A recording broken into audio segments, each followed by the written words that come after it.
dans le Studio Talk.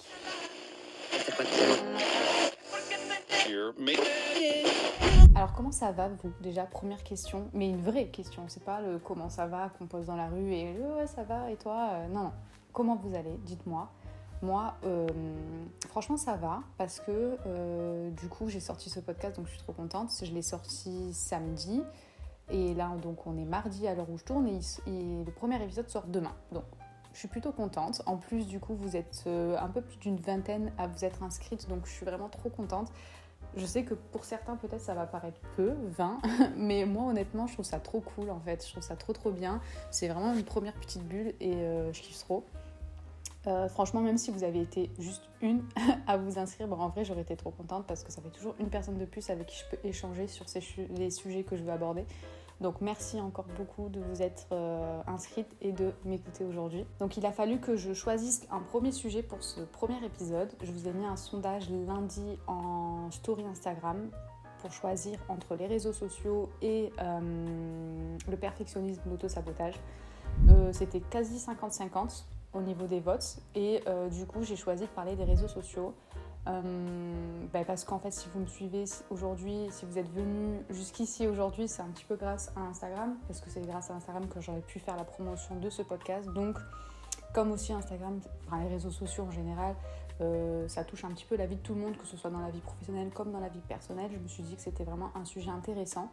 Et puis en plus de ça, je sais que, en tout cas dans mon cas personnel, Instagram ça a un petit peu participé à ce perfectionnisme / auto-sabotage dans ma vie. Donc on va plus ou moins aborder un peu les deux sujets, même si peut-être que je ferai vraiment une vidéo plus approfondie par la suite sur le perfectionnisme, mais voilà, on va quand même en discuter et commencer un petit peu à en parler aujourd'hui. Donc voilà, premier sujet, mon rapport aux réseaux sociaux.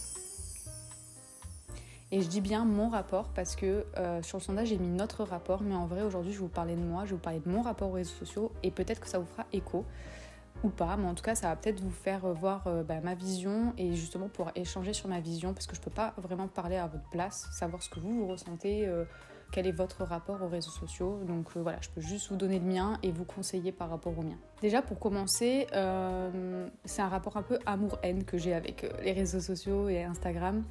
Je vais commencer par l'amour, hein. On va commencer soft parce qu'en fait j'ai pas envie de vous diaboliser complètement Instagram en mode non, surtout pas, c'est horrible, arrêtez d'y aller, warning, non, c'est pas vrai, ce serait hypocrite de ma part parce que j'y suis déjà beaucoup et que Instagram m'a apporté aussi beaucoup de choses.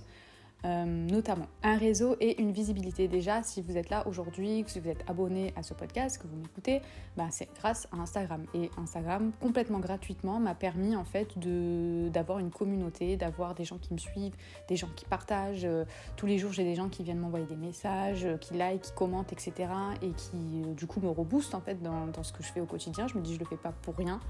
Et c'est hyper enrichissant. Et voilà, ça fait que demain, je peux parler de n'importe quel sujet. Je sais qu'il va y avoir une petite communauté qui va me répondre, échanger avec moi et ça franchement quand on pense encore que c'est complètement gratuit, c'est super. Je découvre plein d'autres femmes, plein d'autres personnes qui sont dans le même délire que moi et franchement moi je trouve que c'est trop cool parce que c'est quelque chose qu'on pourrait pas faire, qui serait plus difficile à faire en tout cas dans la rue. Surtout pour moi qui suis hyper introvertie, c'est très compliqué pour moi d'aller dans la rue ou faire des activités etc. qui me permettent de rencontrer des gens. Donc Instagram, les réseaux sociaux, c'est vraiment génial pour ça. Instagram m'a également aussi permis de faire la promotion de mon entreprise. Comme tu le sais, je suis graphiste, web designer et photographe. Et aujourd'hui, je trouve à peu près, on va dire, 50%, 40-50% de mes clientes grâce à Instagram. Donc du coup, là aussi encore complètement gratuitement, ça me permet de démarcher ou que les clients viennent à moi directement. Instagram, c'est un petit peu devenu la nouvelle carte de visite. Ça, tu peux en fait montrer tout l'univers de ton entreprise, en faire la promotion et le tout encore une fois gratuitement. Et pour finir, Instagram m'a aussi permis, quand je dis Instagram, c'est les réseaux sociaux, vous avez compris, moi j'utilise YouTube, Instagram, Pinterest en général. Ça m'a permis d'être beaucoup plus créative, d'être beaucoup plus inspirée, de trouver l'inspiration, d'être plus motivée, etc. Je vois ce que les autres font, ce qui peut être possible de faire. Ça me permet de repousser toujours mes limites en fait, parce que je vois que en fait, on peut toujours faire mieux, toujours plus. Et du coup, ça me permet de me dire que en fait, finalement, mes limites que je me mettais, en fait, je peux les mettre un petit peu plus haut. Et ça me permet en fait à chaque fois de me dépasser un petit peu plus. Mais justement, cet aspect-là, qui est aussi positif que négatif, me permet de faire ma transition sur les inconvénients, l'impact des réseaux sociaux sur ma vie perso et pro. Comme je vous le disais, Instagram, ça m'a vraiment permis d'être beaucoup plus créative, de faire toujours plus, toujours mieux. Mais en fait, à un moment donné, je me suis dit, jusqu'où en fait ? Jusqu'où je vais avoir cette comparaison incessante avec ce que les autres font. Comme je vous le disais donc, dans le sondage, si je veux parler du perfectionnisme, c'est parce que je suis très perfectionniste, mais à un tel point que je m'auto-sabote. Je mets le sujet de côté parce que vous savez, je veux faire une vidéo sur ça, un épisode sur ça. Mais en fait, Instagram, comme on se compare sans cesse, on est toujours en train de se comparer, enfin en tout cas je suis toujours en train de me comparer, ce qui fait que j'en suis arrivée à un stade à un moment donné dans ma vie où je me suis vraiment dévalorisée, où je me suis vraiment sous-estimée, où je me suis dit je suis pas à la hauteur, je fais pas aussi bien, c'est nul ce que je fais, donc autant ne pas le faire. Parce que sur Insta, moi je vois que des meufs, enfin des gens en fait, qui sont super beaux, qui font que voyager, qui sont parfaits, qui ont la vie parfaite, qui gagnent 10 000 € par mois, ils sont en voyage la plupart du temps dans l'année, mais en fait moi c'est pas ce que je vis. Je sais pas ce que les gens autour de moi vivent aussi. Je gagne pas 10 000 € par mois, je fais pas que voyager, je suis pas that girl comme ils disent. Et j'ai mis vraiment du temps à le comprendre, alors même si franchement on le sait, on le voit partout, tout le monde le dit, les réseaux c'est pas la réalité, on vous montre ce que les gens vous montrent que ce qu'ils veulent sur les réseaux sociaux, en vrai je le sais. Mais mon cerveau, il n'a pas voulu l'assimiler, il n'a pas voulu le comprendre. Et encore une fois, moi, ça m'a vraiment touché côté pro parce que voilà, moi, personnellement, dès que j'ouvre mon... Je sais pas ce que vous avez dans votre fil d'actualité, mais moi, dès que je l'ouvre, c'est comment faire 10 000 € par mois en travaillant dans un transat à Bali, comment gagner 10 000 € par mois en travaillant 5 heures par semaine, ou comment j'ai gagné 10 000 followers en un mois, enfin la technique magique, enfin vous, si je l'ai fait, vous pouvez le faire. Waouh, on va se calmer. Il y a peut-être 1% de la population qui vit ce que vous êtes en train de vivre et vous nous faites croire que tous là vous vivez ça. Ok, non, on va se calmer, on va y aller tranquille. Puis j'en suis arrivée en fait à faire une pause des réseaux. C'est dur à dire, on va dire Instagram. J'ai fait une pause d'Instagram, j'ai arrêté complètement de poster ou alors je me suis cherchée complètement, je postais plus et puis au bout d'un moment j'ai dit j'arrête. Parce que tout simplement j'ai eu besoin de me retrouver, de retrouver un petit peu ce qui me plaisait, ce que j'avais envie de faire, de me reconnecter, de trouver mon équilibre en fait tout simplement. Et comme je t'ai dit tout à l'heure, je suis tellement perfectionniste en fait que sur Instagram je me comparais en fait avec des gens qui n'étaient pas du tout au même niveau que moi, c'est-à-dire je me comparais à des gens qui avaient peut-être 30 ans d'expérience. Je m'obligeais à avoir en fait une qualité de travail de quelqu'un qui avait 30 ans d'expérience dans un domaine, ça peut être tout et n'importe quoi.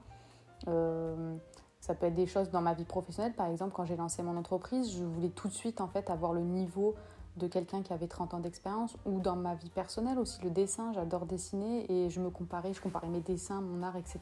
à des personnes qui faisaient ça toute la journée et qui avaient pareil 30 ans de dessin derrière eux. Mais stop, c'est pas possible en fait. Et Instagram en fait vous pousse, enfin les réseaux sociaux vraiment en général, mais surtout Instagram, vous pousse en fait à être bon tout de suite. Instagram vous fait croire que si vous n'êtes pas bon tout de suite, vous allez échouer. Si vous n'êtes pas à un top niveau tout de suite, en fait ça va servir à rien. Et en fait il faut arrêter de se dire que c'est pas parce que les gens voient beaucoup plus ce qui est possible de faire qu'ils vont pas vous faire confiance si vous démarrez ou si vous n'êtes pas aussi au top qu'une personne qui a 30 ans d'expérience, etc. Et du coup en fait voilà, cette comparaison incessante avec les gens sur Instagram m'a empêché de faire énormément de choses. C'est comme ce podcast, j'aurais aimé le faire il y a des années en arrière, ou plein de choses que j'ai arrêté de faire ou que j'ai pas lancé ou que je me suis interdit de faire parce que je me disais c'est pas à la hauteur, il y a des gens qui font beaucoup mieux, pourquoi moi je vais le faire, je suis pas légitime. Et encore une fois on en revient à cette culpabilité, ce rabaissement de soi, cette estime de soi qui baisse, etc. Et en fait, toutes ces pensées en fait limitantes que je me suis infligées à force d'aller sur les réseaux sociaux m'ont empêché de faire donc plein de choses, de perdre beaucoup de temps. Mais moi, je veux pas perdre de temps, j'en ai marre, je veux plus perdre de temps. J'ai envie de kiffer le voyage, peut-être même plus que l'objectif final. Pareil, si demain j'ai envie d'atteindre les 10 000 abonnés sur Instagram, j'ai envie de kiffer plus le contenu que je suis en train de créer pour atteindre ces 10 000 que le jour où je vais voir afficher 10 000 sur Instagram. Pareil, si j'ai envie de toucher 10 000 € par mois, j'ai envie de kiffer plus le travail que je fais qui va me permettre de toucher ces 10 000 € par mois que le fait de voir plus 10 000 € sur mon compte. Et je dois tout simplement accepter en fait le fait que les personnes avec qui je me compare sur Instagram n'en sont peut-être pas au niveau auquel je suis. Voilà, je peux pas, si elles en sont à 10 000 euros, cool, mais avant qu'elles touchent 10 000 euros, elles en étaient au même niveau que moi. Donc arrête de te comparer avec des gens qui gagnent déjà cette somme-là, ou pareil, si tu veux mincir, arrête de te comparer avec des gens qui sont déjà minces, en fait. Essaie de trouver une communauté qui est au même niveau que toi, et qui avance au même niveau que toi. Là, ça serait beaucoup plus équilibré, en fait, pour se comparer. Bon, je m'étais écrit des petites notes, mais donc là, j'en suis à la conclusion. Mais en fait, au final, je l'ai déjà un peu faite, la conclusion. Ma conclusion, ça serait kiffe le chemin plus que l'arrivée. Kiffe le voyage plus que l'objectif final, parce que si la finalité de la vie, c'est la mort, autant kiffer votre vie pendant que vous êtes encore vivant. Oh, Camille, philosophe. Mais bref, vous voyez ce que je veux dire. Instagram vous montre que la finalité, mais vous montre pas forcément le voyage qu'il y a derrière, les galères, les réussites, etc. Instagram, ça peut être vraiment une mine d'or quand on l'utilise à bon escient. C'est un moyen d'expression, c'est un moyen de faire passer plein de messages, c'est un moyen de montrer ce dont vous êtes capable de faire. Mais soyez vrai, soyez vous, n'ayez pas peur de montrer vos échecs, vos réussites. On passe tous par là en fait, et au final c'est ce qu'on aime le plus, c'est de voir en fait la vraie vie, les vrais gens en fait. Et laissez-vous le temps, en tout cas voilà, comme vous avez fait beaucoup à me parler aussi que vous étiez intéressé par le perfectionnisme, laissez-vous le temps de progresser, laissez-vous le temps en fait tout simplement. Quand on est à l'école, ça prend du temps pour apprendre des choses. Sur Instagram, c'est pareil dans la vraie vie.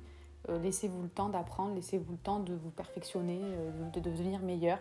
N'attendez pas de vous d'être tout de suite dans le top 1.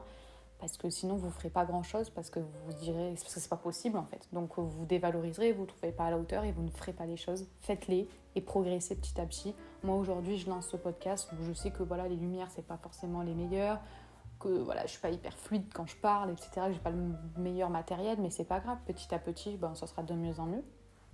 Et c'est ok, et je suis ok aujourd'hui avec ça. J'ai passé le cap, ouais. Bon, il y a encore du chemin à faire, mais voilà, je suis sur ce chemin-là. Et de tout ce que je vous ai dit, c'est vraiment mon rapport à moi avec les réseaux sociaux. Je suis déjà quelqu'un, comme je vous l'ai dit, très perfectionniste, qui m'auto-sabote beaucoup dans ma vie perso comme pro. Voilà, du coup, c'est ce travers-là des réseaux sociaux qui ont empiété, moi, sur ma vie perso et professionnelle. Et du coup, voilà, c'est la fin de ce premier épisode. Du coup, j'espère que ça t'a plu, que ça vous a plu, parce que vous êtes une vingtaine, je peux dire vous. J'espère que ça vous a plu. Je suis hyper curieuse d'avoir vos retours en commentaire. Franchement, je sais qu'on est toujours timide tant qu'il n'y a pas quelqu'un qui a mis un premier commentaire, on n'ose pas le faire. Donc vraiment, je vous invite, toi, la première courageuse, à laisser ce premier commentaire. Pas forcément... déjà, oui, vous pouvez me dire juste si ça vous a plu, si vous avez des conseils ou quoi sur quelque chose que je peux améliorer, mais en tout cas...